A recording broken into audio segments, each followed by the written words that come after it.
मुझ पे करम सरकार तेरा, अर्ज है मुझे कर देना तू मुझसे ही रहा, मुझसे ही रहा। मन के मेरे ये भरम कच्चे मेरे ये भरम लेके चले हैं कहाँ, मैं तो जानू ना। वो जो मुझ में समाया वो जो तुझ में समाया, मौला वही वही माया।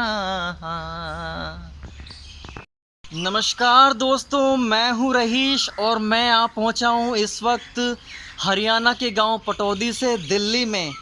जी हाँ दोस्तों, और रूबरू कराने जा रहा हूँ ऐसे सूफी संत के मकबरे, मज़ार या आप मस्जिद भी कह सकते हैं, जिसका आज तक यूट्यूब के इतिहास में कोई ज़िक्र नहीं हुआ है। तो जुड़े रहिए एक एक पैनल से, एक एक जो गतिविधि है उनसे पूरा रूबरू कराएंगे आपको। और क्या है ये, किस काल में बनी हुई इमारत है, जुड़े रहिए चैनल के साथ दोस्तों। सबसे पहले मैं इस पूरी इमारत का आपको व्यू दिखा दूं दोस्तों। पूरी इमारत से, इस मकबरे से पूरा आपको रूबरू करा दूं।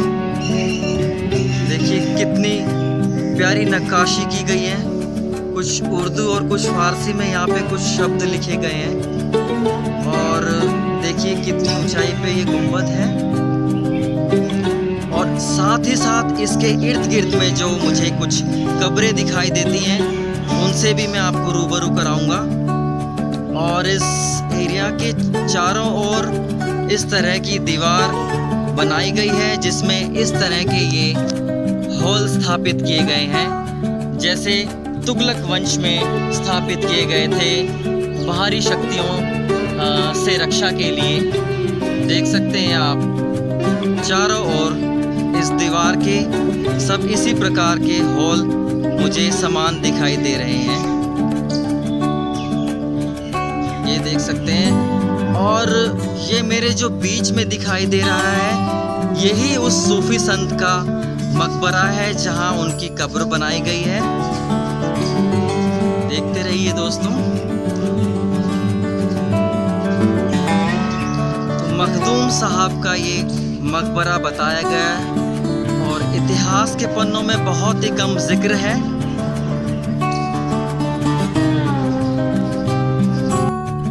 दोस्तों कुछ कब्रें मेरे पास आपको दिखाई दे रही होंगी। एक कब्र ये है और एक कब्र ये दिखाई दे रही है आपको, और एक कब्र सामने आपको दिखाई दे रही होगी, और एक कब्र यहाँ है। तो कुछ इसी प्रकार से इस इमारत के इर्द गिर्द कुछ कब्रें बनी हुई है, कुछ कब्रों को यहाँ पर स्थापित किया गया है। दोस्तों यूं तो दिल्ली के साम्राज्य पर, दिल्ली सल्तनत पर बहुत सी शक्तियों ने यहाँ पे अपने साम्राज्य का विस्तार किया है, जिसमें अगर मैं बात करूं तो सबसे पहले दिल्ली पर जो राज था वो तोमर शासकों का था। उसके बाद पृथ्वीराज चौहान का यहाँ पे शासन हुआ। उसके बाद दास वंश स्थापित हुआ और लोधी वंश हुआ। उसके बाद फिर मुगल वंश हुआ। दोस्तों बताया जाता है कि कुछ इतिहासकारों का कहना है कि ये इमारत लोधी वंश के द्वारा बनाई गई है, और कुछ इतिहासकारों का मानना है कि ये जो इमारत है वो खिलजी वंश के द्वारा स्थापित की गई है। सबसे पहले इस इमारत के पूरे व्यू को अगर हम देखें तो इसमें जो टोटल खंबे हैं, कुल खंभों की गिनती 12 बताई जा रही है दोस्तों। इसमें कुल 12 खंबे हैं जो बाहरी पत्थरों से जिनका निर्माण किया गया है। और अगर हम इसके मटेरियल यानी कि जो इसमें यूज़ हुआ है वो मैं बात करूं तो भारी पत्थर यूज़ किए गए हैं। आप देख सकते हैं किस तरीके का पत्थर यूज़ किया गया है। और दोस्तों सबसे पहले मैं अपने जूतों को निकाल देता हूं, और अगर मैं आपको दिखाऊं तो देखिए कुछ इस गुंबद के अंदर कुछ उर्दू में भी नक्काशी की गई है। मैं अगर जूम करके आपको कैमरे से दिखाऊं, और ये गोल गुम्बद है, ऑक्टा पैनल शेप में है, देख सकते हैं। कुछ इतिहासकारों का मानना है कि ये लोधी वंश की इमारत है।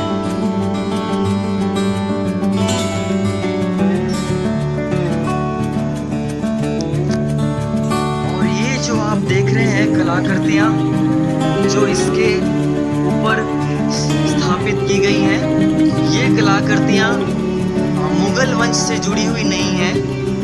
ये कलाकृतियां शायद लोधी वंश में इस्तेमाल की गई थी।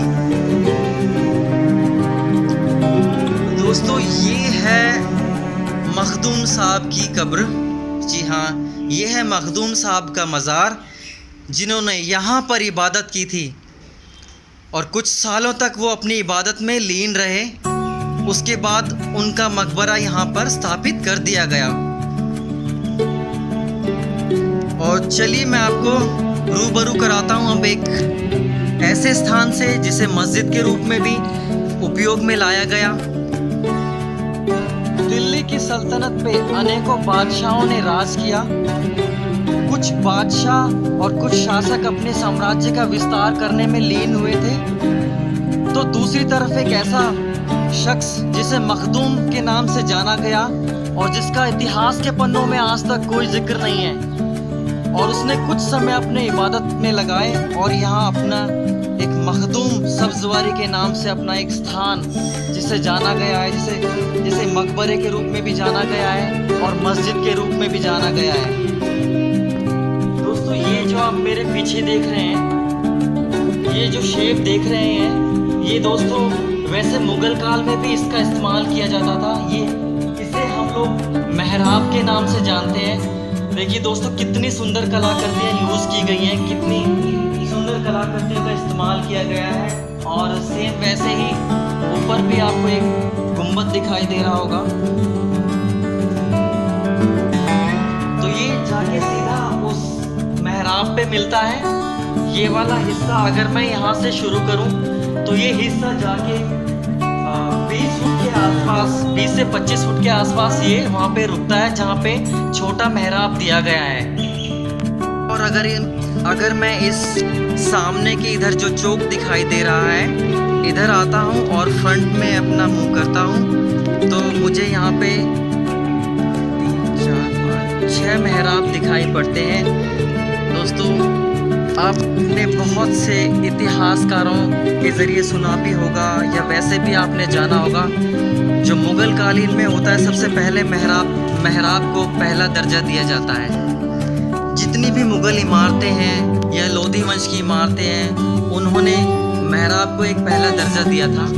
देखिए, इस पे भी कुछ उर्दू में या फ़ारसी में कुछ यहाँ पे पवित्रता के साथ लिखा गया है, आप देख सकते हैं। और इसके ऊपर भी अगर मैं बात करूं तो देखिए दोस्तों, इसकी ऊंचाई कम से कम 30 फीट दिखाई दे रही है और इमारत बहुत ही खूबसूरत है। एक गुंबद, ये है मेन मेहराब, जहाँ पे अगर इबादत की बात करूं तो जहाँ पे नमाज पढ़ी जाती है, जिनके पीछे पढ़ी जाती है या जो इबादत करते हैं, वो इस मेन मेहराब के एरिया में बैठते हैं और अपने अल्लाह को याद करते हैं।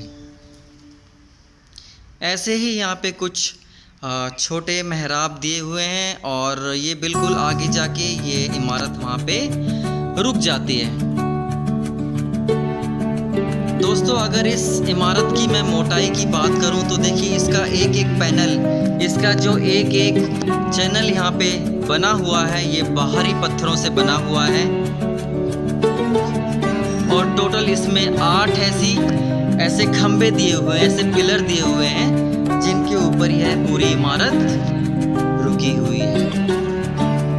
दोस्तों, इतिहास में इससे पहले इस बिल्डिंग का कभी भी, इस इमारत का कभी भी जिक्र नहीं हुआ है।